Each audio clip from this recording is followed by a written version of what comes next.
Hello. There we go. Well, everyone, welcome to the Scarred Thumb Podcast. As always, my mic has decided to not work at the start of it. I think because there was an update. There was an update which resets all of my devices on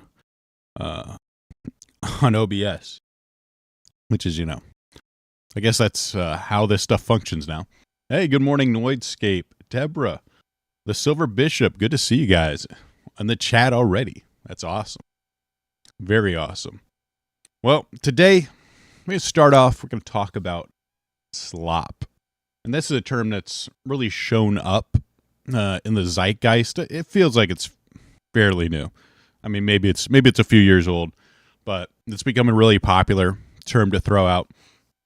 Because, maybe this is just a timeless issue, but when it comes to art, like in mediums that are artistic, not autistic, but when you have these mediums, there's always this give and take between artistic expression, really like moving art forward, something that's, timeless and really good, and then making money, because you have to make money in order to make more art. This is just what you have to do. There's sacrifices I have to make. You can't just make exactly what you want, some super obscure stuff that like nobody gets. And in a lot of ways, it almost becomes masturbatory if you do that. So it has to like have a certain appeal or a certain audience, especially these like big, large budget sort of things. So you have to have that, but it feels like more and more it's becoming more of a product than any form of artistic expression. You just see it in so many things.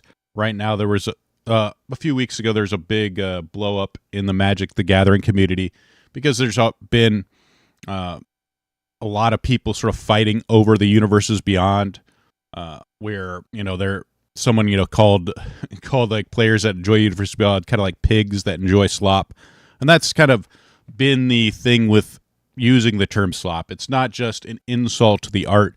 In a way, it's also an insult to the people that consume it. The idea that they're pigs that will just, consume anything.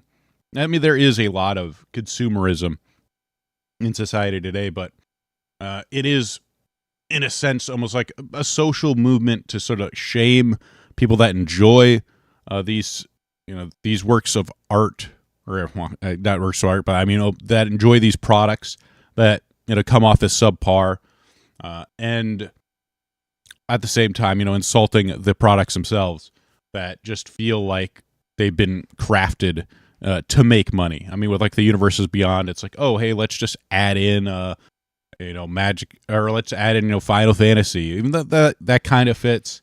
But then you get stuff like Spider-Man, which is absolutely tanked in sales right now. That, people are like, how does Spider-Man fit into like a fantasy universe?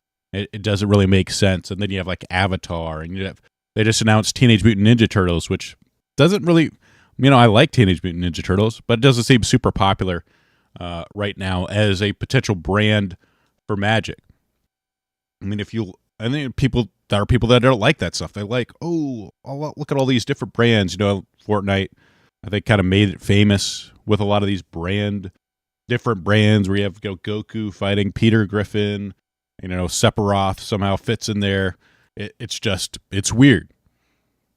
It's weird, but people enjoy it. Oh, my favorite IP with another favorite IP. This is really awesome. And it just, in some ways, it does feel like it's just like you're just brands at this point. Like your personality and your communities are just real brands. There's nothing underneath it that's like timeless and good.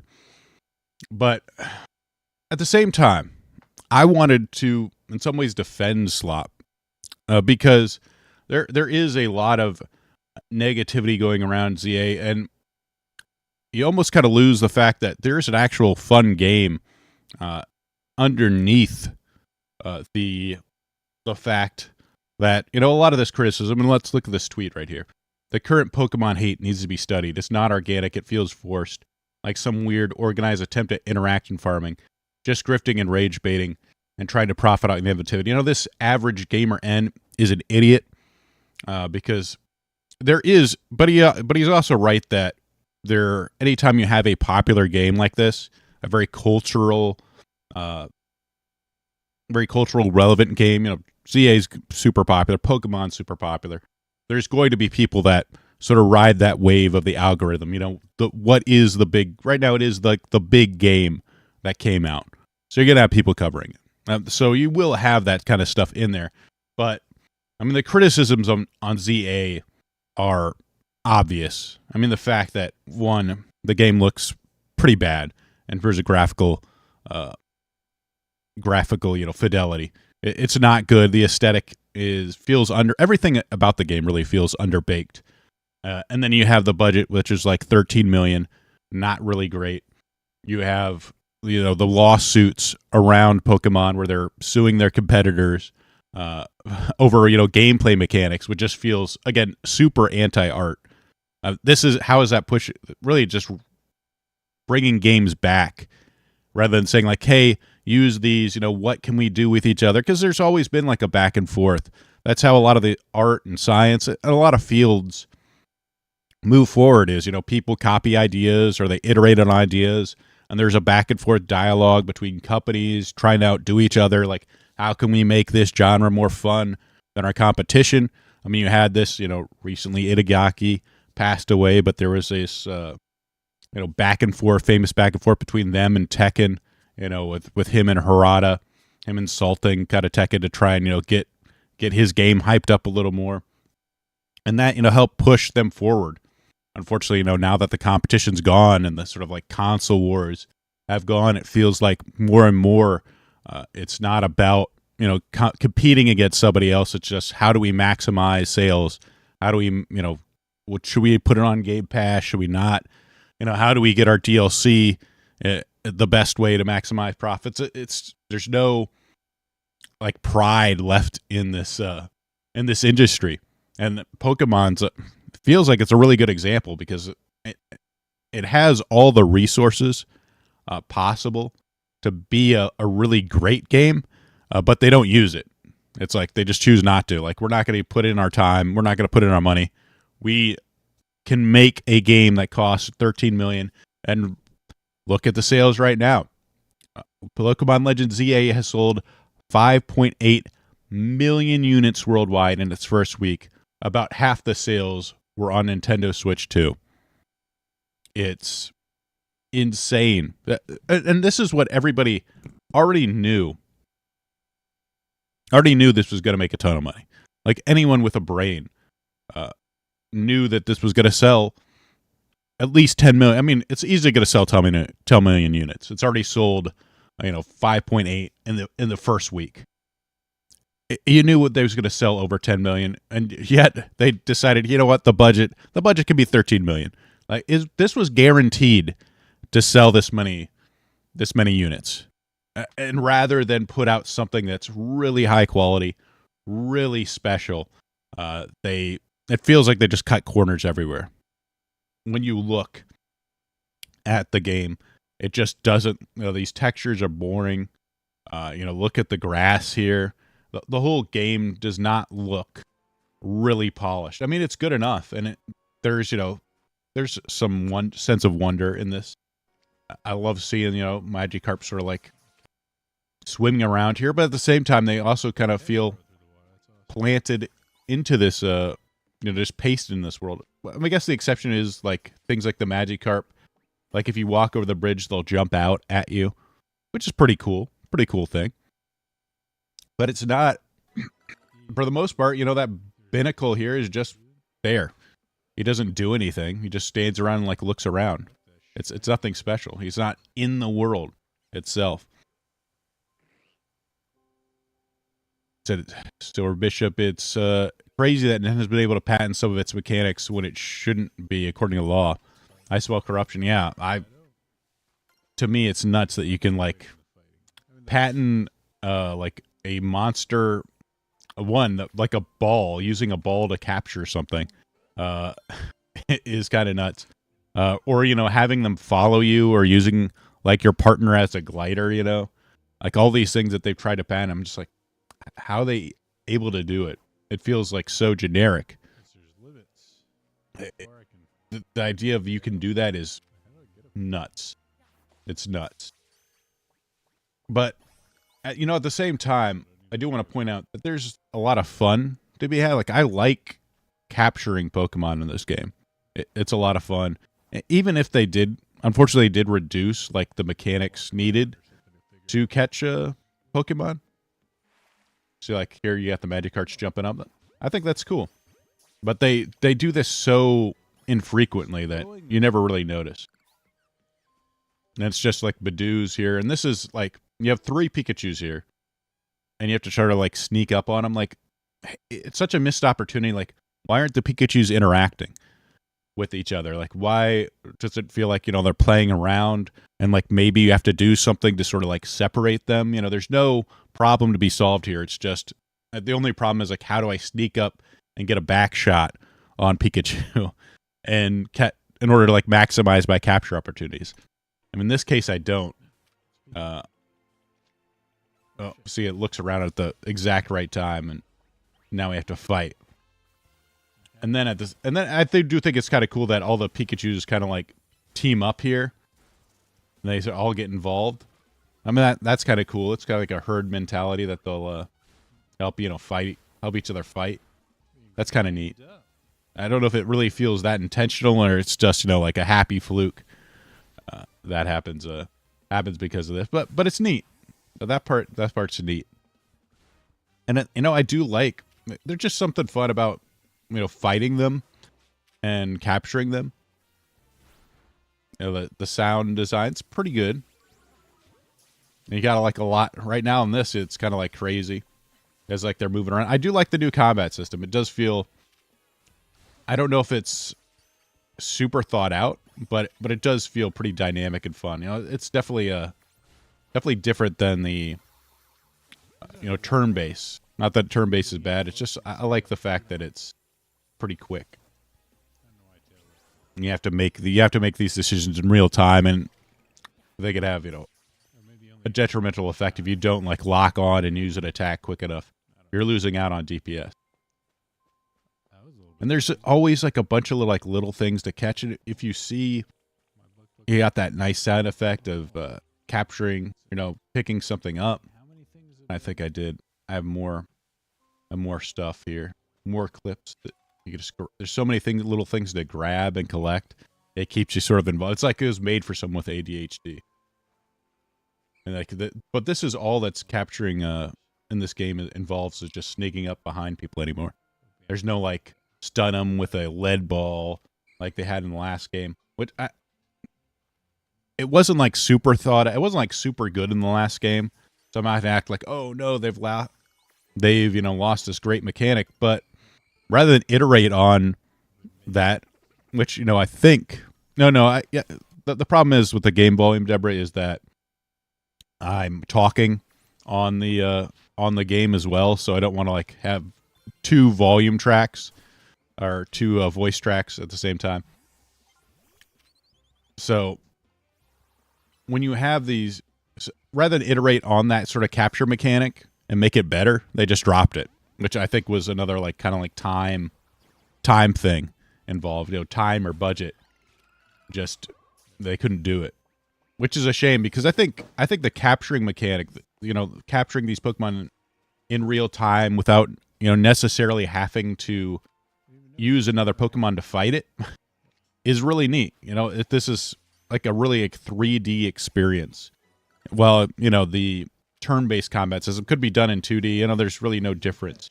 But capturing the Pokemon in like a real space, I think is very cool.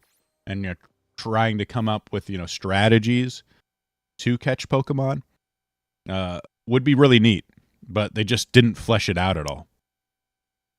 There's something there. I feel like this game is always like you're always just really disappointed because there's such a loss of potential for fun in these games. Always, it just always irks me. But you have like stuff like as you explore, and again, this could have been really cool. Having like a single map, I think that having it happen in a single city is really cool. But you look at something like Tears of the Kingdom, where like all these NPCs, like they have a spot to sleep. If you go to the town, like each person has a spot to sleep. They have a name. They have, and maybe you couldn't do this in like a large like city like this, but there's so many people that have like a routine that they do throughout the day, and this has day-night cycles, but you never see it. But what they do in Zelda like makes that world feel real. You have moblins, walking around during different times. You have people delivering stuff back and forth. And, they actually go to real places and talk to, well, not real places, but they, you know what I mean? They talk to actual people. They have an actual destination. It's not just NPCs. They just pasted into a spot and they just exist to, like, give you some exposition. It really makes the world feel real.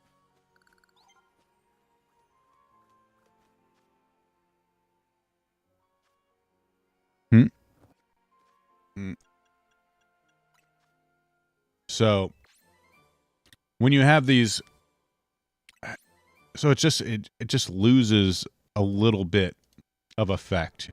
But at the same time, when you walk around this world, they give you like tons of little things to collect and do, and it's fun in a way. And this is why I think like Slop can be fun.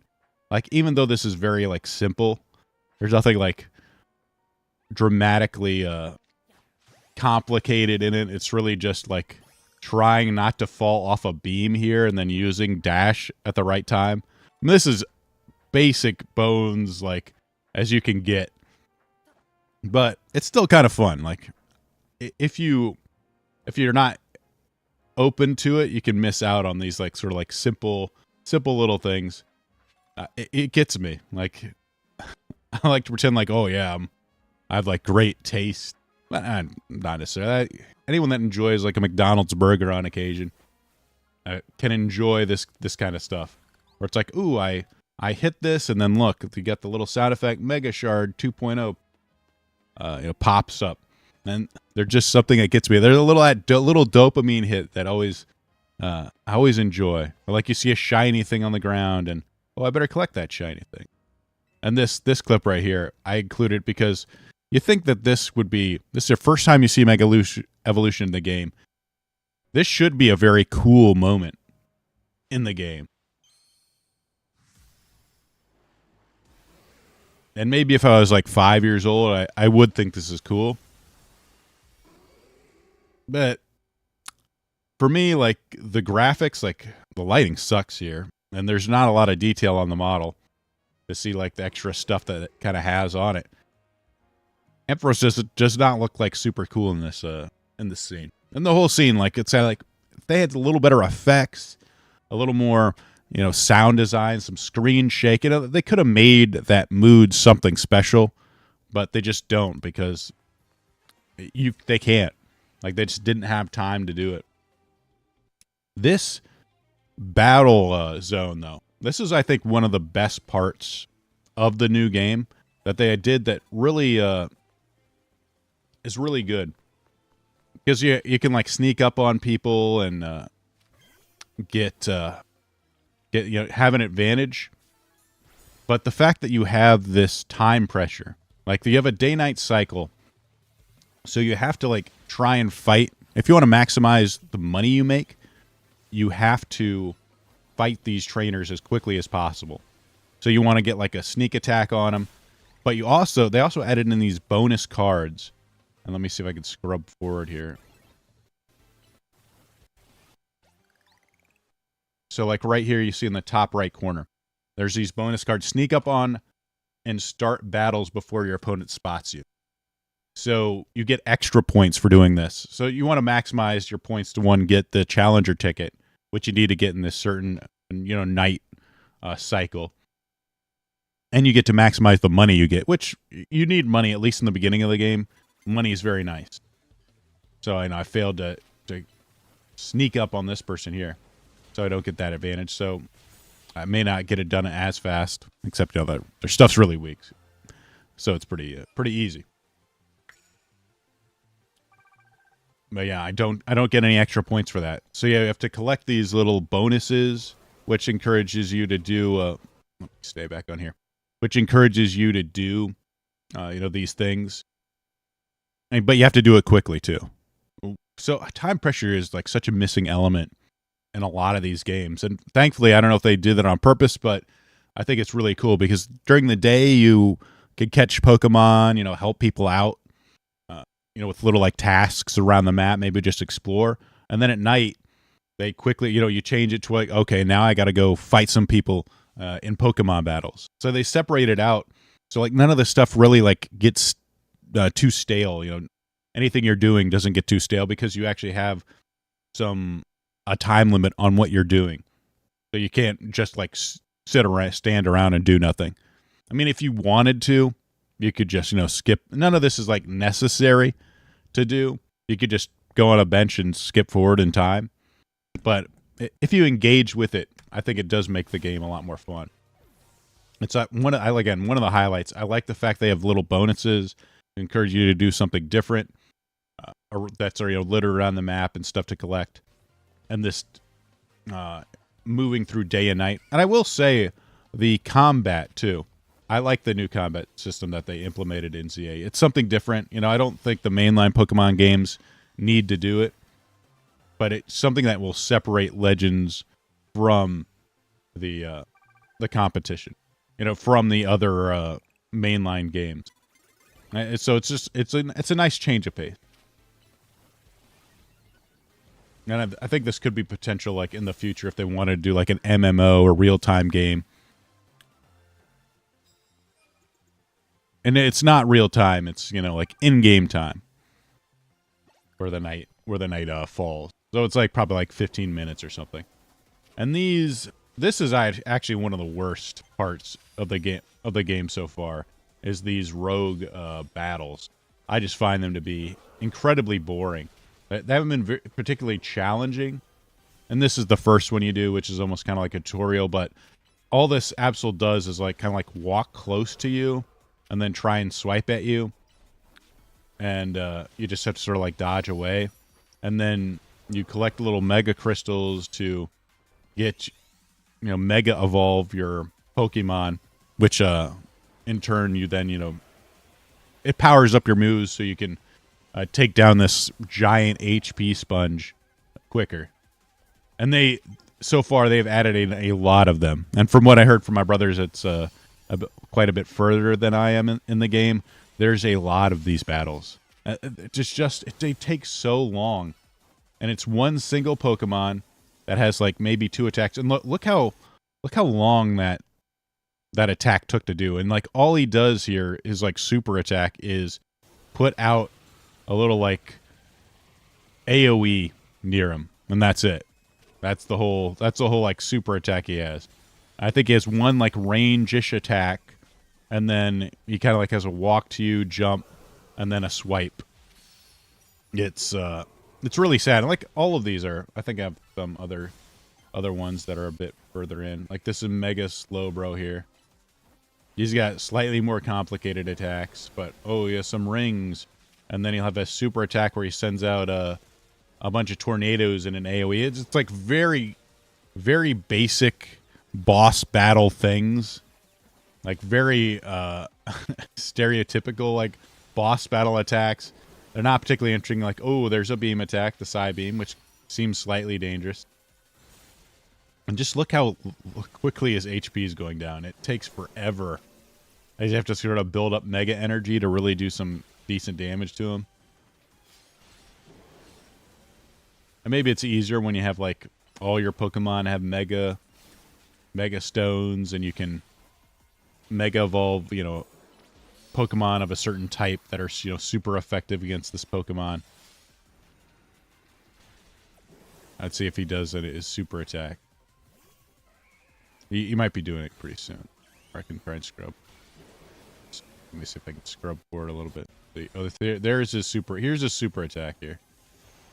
And that's, you know, it's just a 3 tornadoes moving in a direction. And he does it multiple times, too. But it's incredibly easy to dodge. That's it for his, like, super attacks. And you just do this.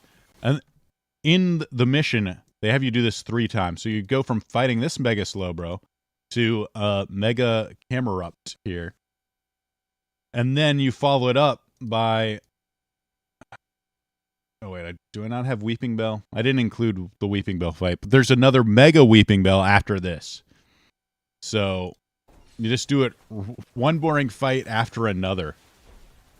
It's not good. It's not good. I kind of wish they made these a little bit quicker. But this is almost like kind of like a raid type where you have like your friend helping you out here. They don't do much though. As I try to like use my Starmie to fight this camera up here. It's and then his big attack is like, oh, he puts out these things that you could hit, and when he will detonate them when he gets really angry. Like here's his super attack. He has an AoE around him, and then, you know, these things blow up. You don't have to kill the you don't have to take down the stuff because it's still super easy to dodge. Like this is just the most basic, like generic, like big boss patterns I've ever seen. They're nothing special, and I'm almost disappointed they included this stuff in the game. They needed to make them a little bit quicker to take down, or actually made any of the attacks dangerous. And maybe they get harder later on, who knows. But I mean, with Nintendo, you don't really play Nintendo games or like Pokemon games expecting a challenge. So, you know, if the fight isn't fun, like mechanically, it's not going to be fun. But that's ZA here. I mean, there's a lot of fun in the game. I had a viewer comment on my last video about it, that he's really enjoying it. And there's nothing wrong with enjoying the game. I think there's a lot of fun to be enjoyed in the game. And I've been playing it and I've been having fun. It's, you know, it has kind of an addictive quality in the sense that there's a lot of like cool stuff about collecting the new Pokemon and seeing like your levels going up and unlocking new attacks, and it's sort of like building, you know, this team of Pokemon that you get to choose. And then maybe you find a new Pokemon, like, oh, maybe I'll add him. I really like that Pokemon. And they have shiny stuff. A lot of like these really addictive and fun mechanics that have made Pokemon successful as a franchise for years. So that blueprint's kind of underneath it. The combat system's good. I like the day-night cycle and, you know, fighting trainers at night. That stuff I think is very fun. It's just disappointing overall because you feel like there is a better game to be had here. No, it's not Switch 1. You can get on Switch 1 as well as Switch 2. So it's not relegated to just the Switch 2. But yeah, there's a good game there. There's a good game underneath it. It's just disappointing because there could have been a great game here rather than just a good game. But Pokemon Company are a bunch of cheapskates that know this is all they got to do. That's really disappointing, especially when you're the biggest franchise in the world. Rather than sort of like take the crown, they decide like, I don't want it. I'm going to continue making AA games for my, $95 billion franchise. But let's move on from ZA and talk about some other stuff too. Oh my gosh, there is some big news. I don't play Counter-Strike, CSGO, but recently Valve made a big change, and a lot of people are very, very upset about it. So people have been losing money hand over fist as their stocks of gloves and knives have plummeted in value. This one person saying that his portfolio is down $70K in 3 hours. And multiple Counter-Strike skin investors are posting about suicide as a result of the in-game economy crashing. Counter-Strike skin market has erased roughly $1 billion from its market cap after a new update that increased the supply of rare items. And this is sort of like TLDR because I can't explain it to you, but let me read it about it.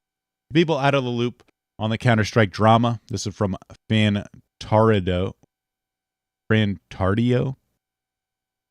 Makes sense. To the people out of the loop on the Counter-Strike drama. Counter-Strike 2 is an online shooter, but besides that, has a very lively economy around weapon skins, custom knives, custom gloves, etc. The only way that the skins are brought into the economy, is by opening up a case that can contain any skin of any rarity. Rarities are color-based and you got white. It goes from white to orange here. The rarest thing you can get in a case is usually a knife skin, falling in the exceedingly rare category. Some of these knives go for literal thousands of dollars. Now here comes the drama. CS2 has a trade-up mechanic where you can sacrifice 5 of a lower rarity to get one of a rarity, one above. So like you can trade 5 purples for a red. Example, burn 5 blues, you get a purple. This was limited to not include the exceedingly rare category. So you can't do this to contain gold knives. You can only open up gold knives. Otherwise, it wouldn't be rare, as people could just buy lower rarities and spam upgrades. This meant the knives were very limited circulation, and the rarest, nicest looking ones go for hundreds of thousands of dollars for these skins. Reportedly, even an offer was made for $1.5 million for a rare knife with the rarest pattern, case-hardened blue gem.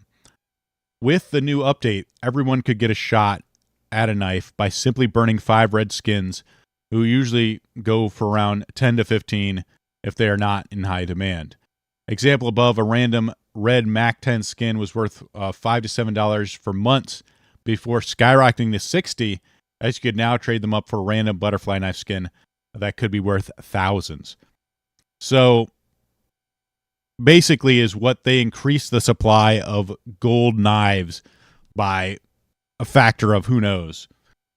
Double, triple, who knows. There's how many. It's so much easier to get these gold knives now that the value of the gold knives in real game or real life money has plummeted as a result. And this was kind of like an unknown update. Like they didn't advertise this at all. So basically the market has repriced about 60 to 70% lower. So the people that had a bunch of gold knives, the value of the knives has plummeted. And like he tries to explain it in like crypto terms, where it's just like the supply.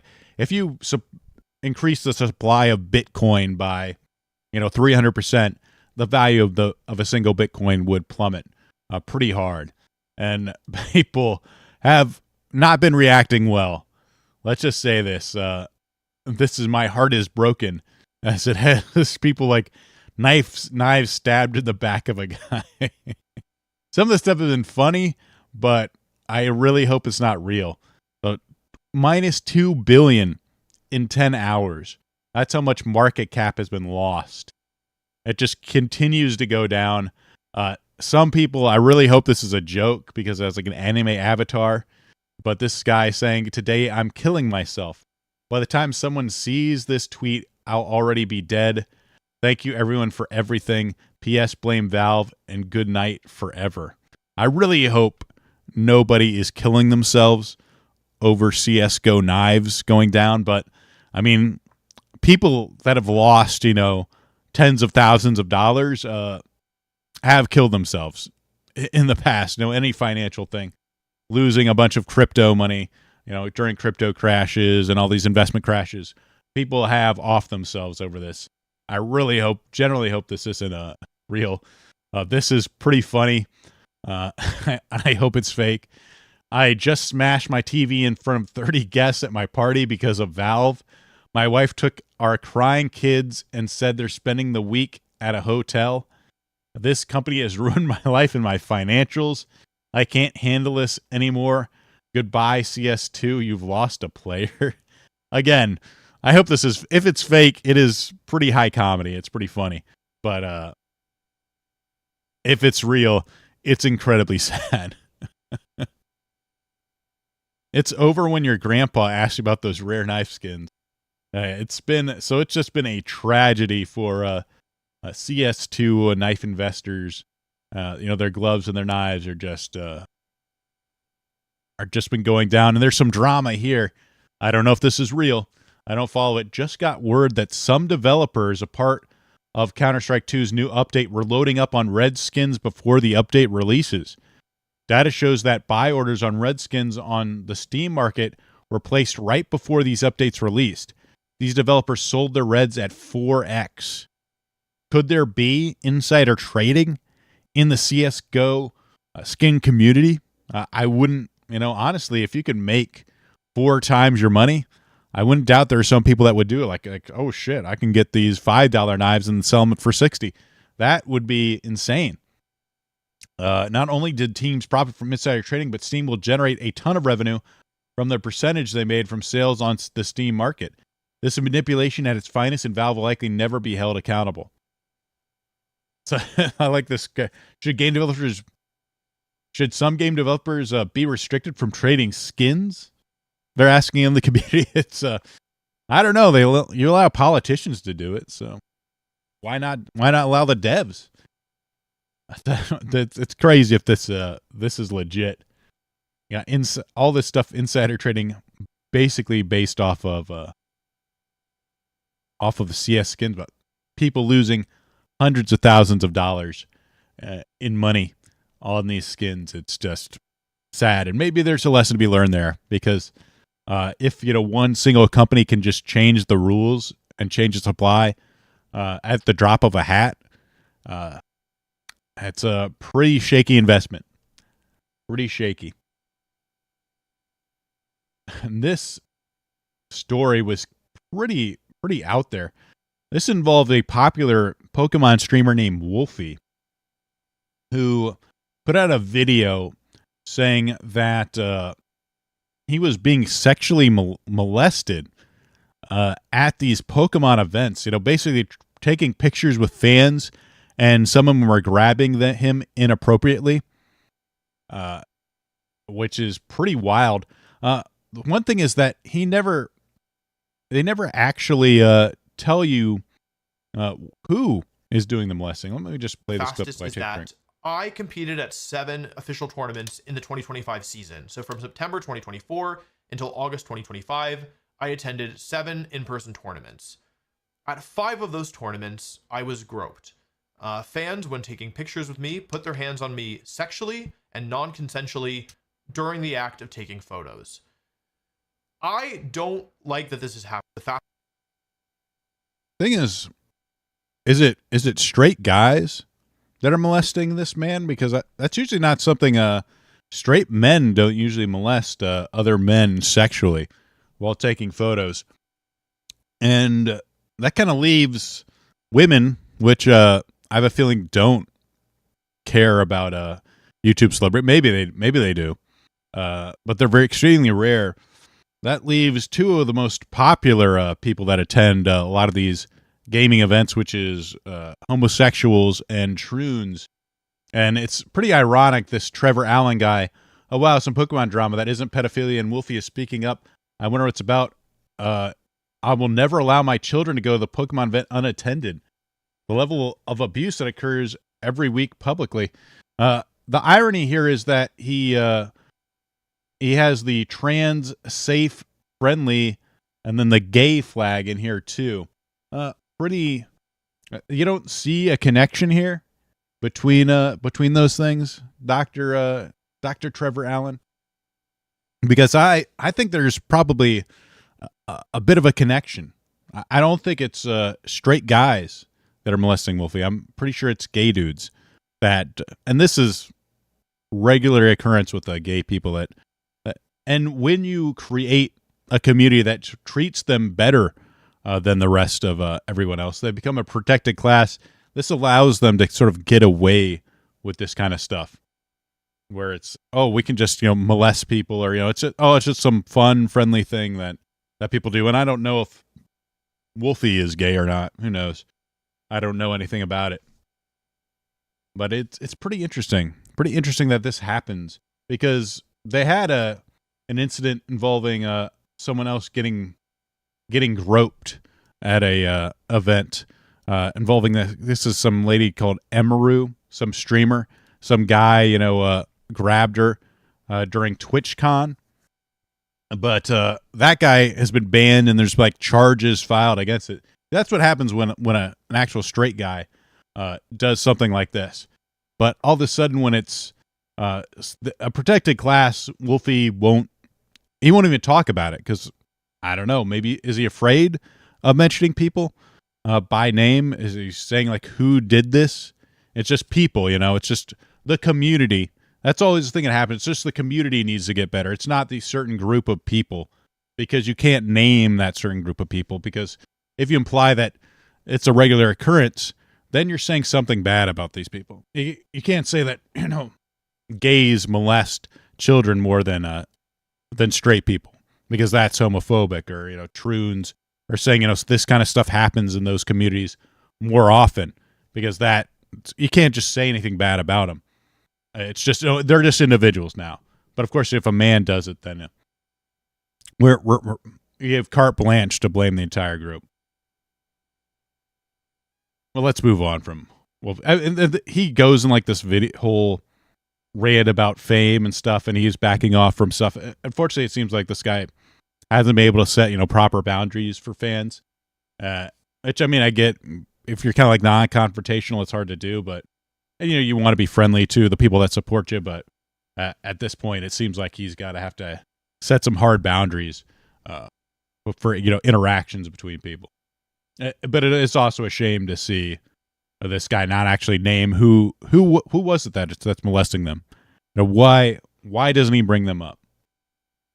It's kind of odd. This was funny.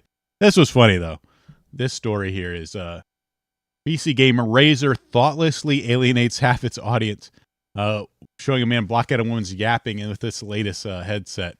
So PC gamer Jacob Ridley is very upset about this commercial, and let's play it here because Angry Russian here supplies the commercial. It's pretty good. I literally haven't even talked to this girl for a whole year. I literally don't know why you're still trying to like.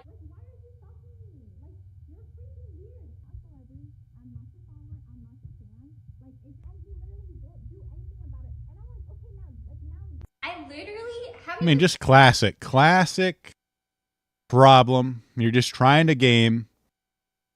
Your woman wants to talk about her drama. I mean, this poor guy isn't setting boundaries either. If not, he just tell, hey, shut up while I'm playing video games. We could talk about it later. Quit bothering me. Right. Rather than that, Razor's got his back because he doesn't want to enforce his boundaries. So just give a way to drown her out while he's playing his video game. And just showing off. This is such a funny way to show off the sort of noise canceling properties of the new Razer headset. But of course, the guys at PC Gamer seem to think that this is a bad thing. I mean, this is classic men-woman relationship. Every guy might have dealt with. I've dealt with some problems where maybe they're oversharing or talking about some drama that you're not particularly interested in while you're doing something. I'm sure everyone that's cohabitated has to put up with this stuff. It's just funny. It's just funny men-women relationship. Yeah, classic sort of thing. And it's making light of it. But of course, PC Gamer has to make it something about, something sexist about it. And then I love the half its audience. Like half of the audience for this Razer noise-canceling headphones are women. I'm sure that's true. I'm sure it's true, PC Gamer. You keep pushing the propaganda. Hey, speaking of people, someone just well, I have no. Did I just lose one of my links in like real time? Let me see. Hold on a second. Let me find this thing.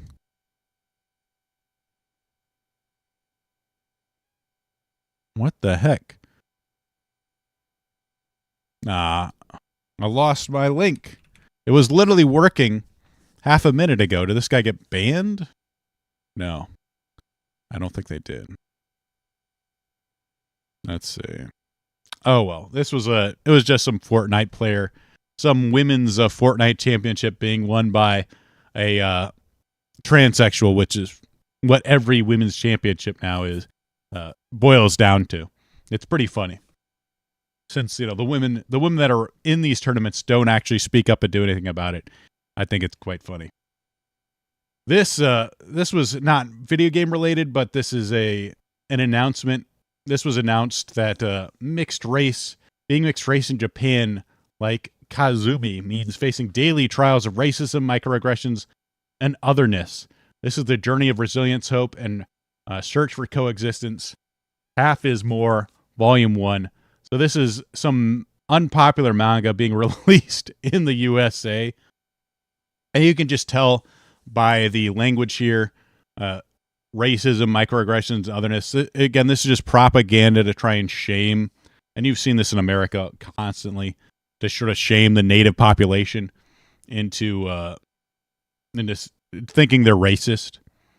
Which, I mean, Japan has been historically, very exclusive, being, just Japanese, which is honestly good for them, right? Because a lot of this multiculturalism has not worked out well for America.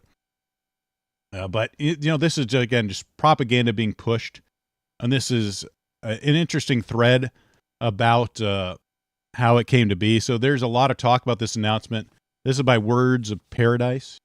Here, there's a lot of talk about this announcement and whether or not it's woke or DEI manga. I started looking into it, and I was not expecting the rabbit hole it took me down. Here's the key information. Half is More was published on TorchWeb. TorchWeb is a digital manga site owned by Lead Publishing. TorchWeb describes itself as a space for alternative expression and manga that explores mature, philosophical, unconventional themes, covering topics like daily life, relationship, art, aging, and social issues highlighted here. Some would consider this a red flag. Definitely. Sales data first serialized starting at June 29th, 2022. It did not get a physical release of Volume 1 until March 28th, 2025. There was never any public disclosure of sales data, digital or physical. Instead, we have to rely on Oricon. Oricon's a major Japanese company that tracks published manga and entertainment. Oricon tracks weekly manga charts, as well as yearly sales rankings, both digital and physical. Half is More never once charted with Oricon, which means one can reasonably assume it didn't sell well in its native language or market. So this was a failure of a comic. It did get recognized in the award circuit. Surprise, surprise. It won some award, that Night Owl Manga Award, an arbitrary award for late night reads. It's an indie / hipster stories. You expect artsy upper class scene. Again, this again looks like a very leftist propaganda type of stuff. You see this all the time. Oh, get some award for being, for pushing propaganda. This is where it gets interesting. Obviously, winning an award like that will, at the very least, boost visibility, though there is nothing to indicate sales increased after winning the award. When you look into Korea, there is and where the funding comes from, one of the big names that comes up is the Cool Japan Fund, Japanese government-supported fund for creative content. The Cool Japan Fund is a publicly private investment fund and touts pro-ESG stances. In fact, the Cool Japan Fund website, under news, there's a section dated May 30th, 2025, where it publishes a DEI promotional policy and harassment prevention policy. What this means is that the manga itself may not be made and funded for explicit reason promoting woke or DEI sensibilities. The AstroTurf buzz behind it from third party absolutely is. So again, probably privately funded by who knows, but the usual suspects. So this means the manga. Let's see. As for Viz Media involvement in localization, Western distribution, media is owned by a Japanese publisher, Shogakukan Inc. and Sensha Inc. So the next step was to see if Black Riot or any of the usual suspects in terms of DeFi investments had stakes in Viz Media, and whatever the answer is yes. Marubeni Corporation, around a year ago, did a video on Marubeni Corporation, how they are a Japanese DEI investment firm similar to BlackRock in the West, and they've heavily invested in manga and anime. So are they related? Joint venture with Sogaku and Shinzuha, and has a 34% stake in the venture. So there's obviously it's just DEI stuff that's being promoted into Japan. It's a niche manga. It didn't deserve any sort of public visibility, but when you put out a sort of story like this that insults, tries to paint the sort of natives as racist, that's how you get extra money. So there's always a constant push, even in Japan, to sort of spread this type of crap where it's like, oh, this poor mixed race person had a hard life. We need to, and it's really not to fight racism, it's to hate the native population so you can bring in somebody else and these people can take advantage of it. It's never about making the world a better place. It's about making money and destroying native populations in order to create this sort of globalist regime that certain people are at the top of. It's sad to see. It's sad to see, and hopefully Japan resists it. But there is going to be a lot of pressure, continue to be a lot of pressure to push garbage like this. I mean, when you look at the cover, this does not seem like an interesting manga that I'd want to read. The last story we have from The Gamer, Jade King, which is a transgender. As for me, so this is a thread here. ValveNet unfortunately just let go of the entire The Gamer features team today, alongside several other staff members. Many incredibly talented, hardworking writers I had the pleasure of working with over the past several years. They created a space, blah, blah, blah. And then I always there's always plenty of people to quote tweet people and say exactly why you should hate all of these people. Resident Evil 4 no longer sexualizes its women is a good thing. So thank gosh for the troon here spreading propaganda about how not having sexual women in video games is a good thing. I have zero sympathy about for any of these people, which is sad because I think The Gamer has I follow one of their YouTube things because they have some interviews with developers that I kind of like. And this is always kind of fun. It's kind of fun to see. It's kind of fun to see some of the playlists here where they do, is it the Gamer? I thought there was like developer interviews, which was kind of cool. But unfortunately, along with this, they have to push garbage that has nothing to do with, maybe it wasn't the Gamer. I could have swore it was. There was a game. Maybe I'm thinking of somebody else. They had like a podcast series.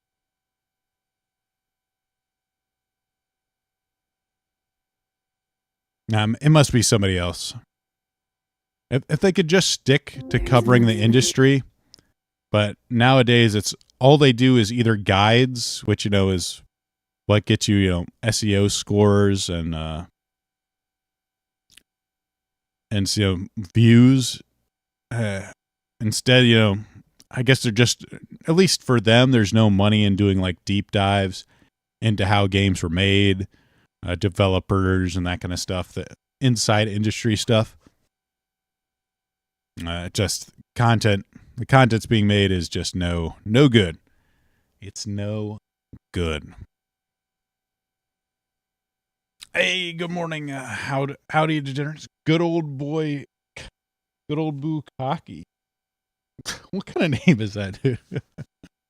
Howdy, degenerates. Sorry I'm late. Sounds like JBB. Can you start it up now, Dave? Sounds awful. Yep. Got a name you got. But that's it for the my stories in the podcast. I don't know if they're doing a post zero again. I'm gonna see. I don't see anything here. Let me check the group chat.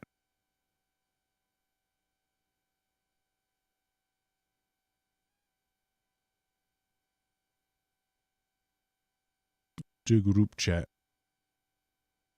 I do not see it. So that's going to be it for the video. I don't have anybody to redirect to now. And we'll see you again next week. Hope you enjoy it. And be sure to like and subscribe if you haven't. But I'm going to call it a day for now. Goodbye, everyone.